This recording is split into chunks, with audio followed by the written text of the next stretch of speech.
por seguir con nosotros. La Asamblea Nacional en estos 100 días se ha visto expuesta desde su primer día a falta de consensos, primero para designación de sus autoridades, tienen mayorías frágiles, en estas pocas semanas han estado envueltas en varios escándalos, se han aprobado 4 proyectos de ley pendientes de la anterior Asamblea, se ha ejecutado un juicio político. Para hablar de la credibilidad de la Asamblea y el análisis del trabajo realizado hasta esta fecha, está con nosotros vía Zoom el jurista y analista político Hernán Pérez Luz, a quien le doy la bienvenida. Gracias por acompañarnos, buenos días. Buenos días, gracias por la invitación, Liz. Doctor, y antes de quizás ir puntualizando, ¿no?, varios aspectos de esta Asamblea, me gustaría de manera general conocer su criterio de qué evaluación hace usted de estos 3 primeros meses de trabajo del Legislativo. Bueno, lamentablemente, Liz, la Asamblea ha ido cayendo en su credibilidad y en su imagen a pasos agigantados. En esta ocasión, este desgaste rápido de la Asamblea no ha sido producto de una pugna de poderes, como ha sido lo habitual en el Ecuador. Aquí usted no ha visto a un ejecutivo atacando a la Asamblea, como ha sido parte de nuestra historia. Inclusive creo que ni la propia Asamblea se ha puesto en un plan de obstruccionismo al Ejecutivo, aparte de la dichosa y malhadada resolución con respecto al CIADI, que realmente causó más bien hilaridad en muchos sectores que saben de estos temas, pero en general no ha habido una fricción con el Ejecutivo, y aún así la Asamblea se ha visto ella misma envuelta en una vorágine de situaciones realmente alarmantes, y lamentablemente pues comienza a desgastarse más rápido de lo que realmente en general es la media en el Ecuador. En general las legislaturas arrancan sus funciones con un grado alto de aceptación y va poco a poco cayendo, ¿no? Recordemos que la asamblea que se fue, la última asamblea, fue una asamblea porque cayó al más bajo nivel de aceptación de la historia ecuatoriana.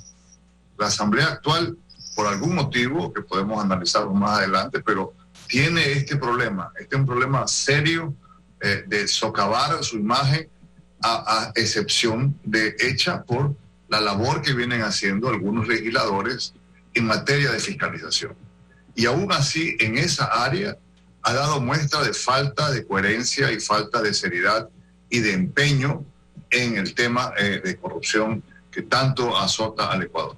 Bueno, pero en este tema de fiscalización incluso hemos visto señalamientos entre unos y otros, algunos decir que esta asamblea pues cuenta también con elementos que podrían estar vinculados en temas asociados con hechos de corrupción que se están investigando, el hecho de tener glosas, por ejemplo, desvanecimiento de glosas. Por otro lado, ya se comienza a hablar de una autodepuración. ¿Dónde quedó quizás esa expectativa que se tenía al pensar que esta asamblea, si bien estaba conformada por diversos partidos donde no había una mayoría clara, lo que quizás se convertía en un aliciente es que se veían muchos rostros nuevos, ¿no? Gente que no estaba inmersa en esa práctica cotidiana del legislativo, pero hoy lo que vemos son escándalos que nos remontan a situaciones similares de la anterior asamblea, por ejemplo. Claro, la expectativa a la que usted se refiere, en buena parte la creó la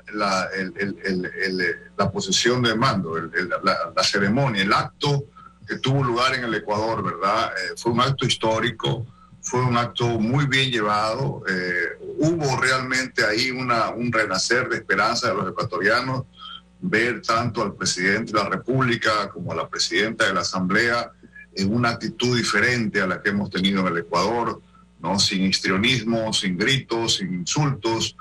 Por primera vez veíamos a un presidente de la República y a una primera autoridad de la Asamblea en un afán de coordinar sus labores, cosa que lamentablemente en el Ecuador ha sido muy, muy escaso. Ahora bien, ya le digo, me llama la atención de que es la propia Asamblea la que prácticamente en materia de 100 días ha ido en una pendiente en cuanto a su credibilidad. Vean la decisión que se ha tomado con respecto al discurso del asambleísta Cerda, un discurso que realmente llena de vergüenza no solamente a la Asamblea, sino a los ecuatorianos, invitando y fomentando actos de corrupción. La Asamblea admite que parecería que admite que esto es una infracción, se ha cometido, pero la sanción solamente es 8 días de suspensión. Quiere decir que para la Asamblea el hecho de que un asambleísta convoque e invite a la corrupción solamente puede equivaler a una sanción de 8 días de no recibir el sueldo de asambleísta. Me parece, por ejemplo, que eso haya habido ahí un error grave que solamente, como le digo, abona. Y la última situación, la situación que vemos con la señora Bella Jiménez, la asambleísta, que ahora resulta que se ha descubierto que esta señora recibía fondos para tramitar cargos públicos en la Asamblea Nacional. Es una cosa de una gravedad enorme. Entonces, prácticamente la Asamblea, lamentablemente, porque hay buenos elementos, evidentemente, no podemos generalizar, pero en su conjunto está yendo en una pendiente muy aguda, muy empinada, en detrimento de la buena imagen que tiene que dar la legislatura en el Ecuador. Pero hacia ella quería ir, doctor, preguntarle sobre lo primero que usted mencionó, la decisión de cuál era la sanción desde el CAL a la asambleísta Rosa Cerda, estos 8 días sin suelo, como usted lo mencionaba, pero en el CAL hay la representación de cada uno de los partidos políticos. Entonces, al uno evaluar eso y que entre ellos la decisión haya sido calificarlo como una infracción leve, las declaraciones de si roban, roben bien, justifiquen bien, ¿hacia dónde puede proyectar eso el trabajo de la Asamblea, el trabajo además valga la redundancia, ¿no? de trabajar en esa ética? Para eso incluso se consolidó un comité de ética. ¿Qué esperar de eso? Bueno, evidentemente el regreso de la Comisión de Ética en la Asamblea y el énfasis especialmente que se puso a la labor que esta comisión iba a tener, lamentablemente sin ninguna fuerza.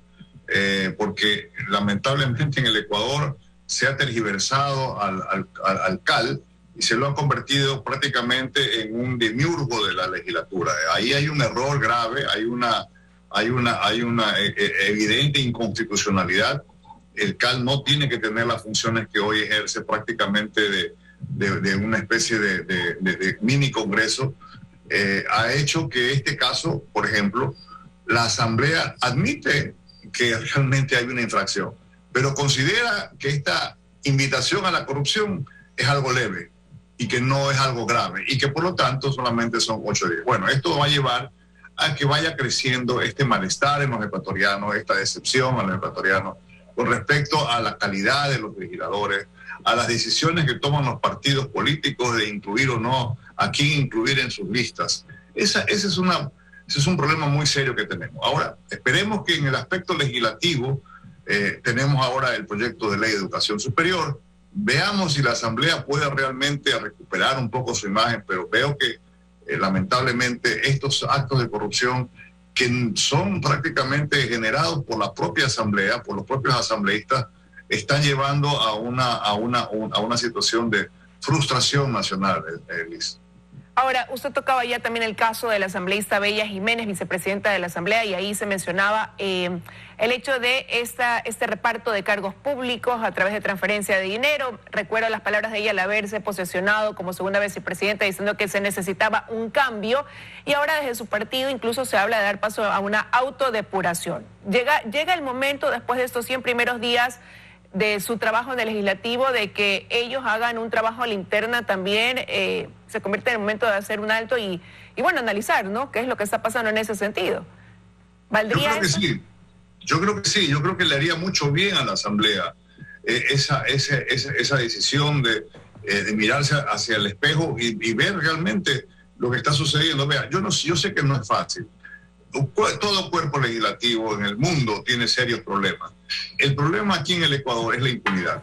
Si estos actos de corrupción que se han denunciado no son sancionados con severidad, aún por los propios asambleístas, que deben ser los primeros en salir a hacerlo, entonces lo que va a suceder es que estos actos de corrupción se van a repetir, van a ser quizás mejor llevados a cabo, tal como lo pedía la asambleísta Cerda, pero tarde o temprano estas situaciones saltan a la luz pública y van a causar un daño. Nosotros los ecuatorianos no tenemos interés o no deberíamos estar interesados en desprestigiar a la Asamblea ni a las instituciones públicas.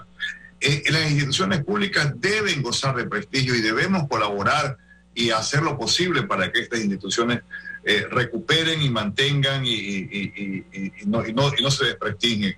pero lamentablemente, Liz, parecería como que no hay voluntad por parte de los señores asambleístas en mantener ese prestigio a base de trabajo, a base de honestidad, a base de propuestas serias, a base de liderar los cambios que necesita el Ecuador.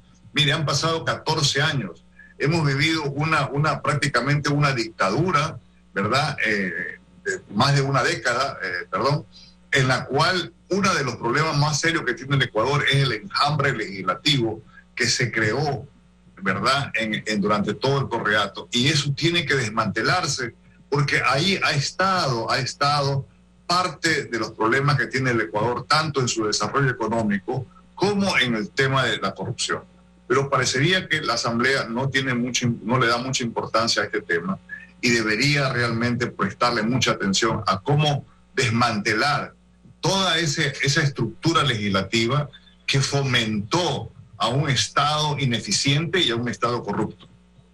Ahora, en el caso específico de lo que ha sucedido con la asambleísta Jiménez, este audio que también se filtró donde ella decía que había puesto el duro de la CTE, desde la ANT han dicho que ellos son los que lo han designado. El ministro Cabrera, ministro de Transporte y Obras Públicas, en su momento decía que él se ha reunido con algunos asambleístas que se acercan hasta los ministerios a pedir trabajos para sus diferentes provincias. Pero ¿hasta qué punto, por ejemplo, ahora que sale eso también a la luz, se debe naturalizar este acercamiento entre asambleístas y ministerios, el que ellos tengan que ir, acercarse, tocar la puerta para pedir ya sea el trabajo por sus provincias o tener algún tipo de acercamiento? ¿Se debe naturalizar eso? ¿Es común esa práctica o más bien cada uno debe realizar su trabajo independientemente?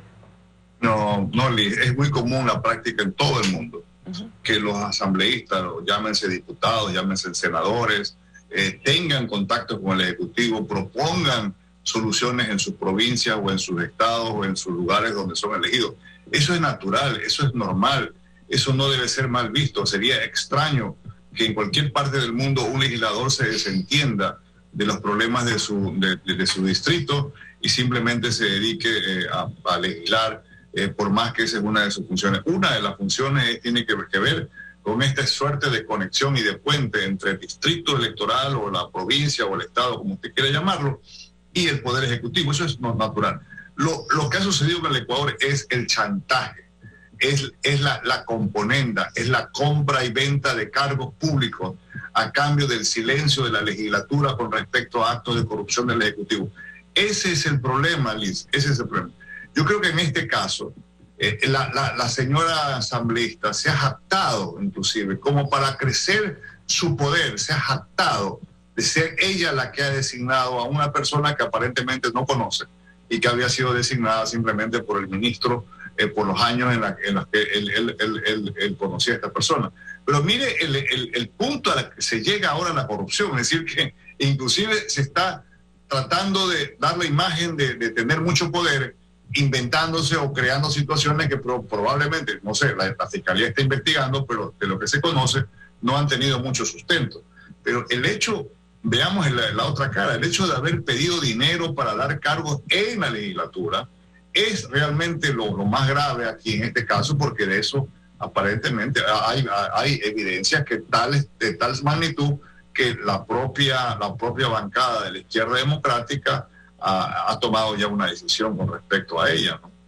Ahora, ¿y qué esperar de aquí en adelante, doctor? Porque usted ya algo mencionaba, se viene el momento también de ya hacer su trabajo en la Asamblea una vez que reciben proyectos importantes como la reforma a la LOES, ya está también la reforma presupuestaria en manos del Legislativo desde el domingo, comienza a entrar ya en dinámica ese trabajo de la Asamblea en busca de consensos que permitan dar paso a esos proyectos de gobernabilidad que vienen desde el Ejecutivo, pero ¿cómo se pinta el panorama en ese sentido? Con todo esto que está pasando a la interna, que habla de escándalos y que disminuye esa credibilidad que quizás pudo tener ante la expectativa de inicio el Legislativo. Bueno, y deberíamos sumarle a esas dos iniciativas del Ejecutivo la primera.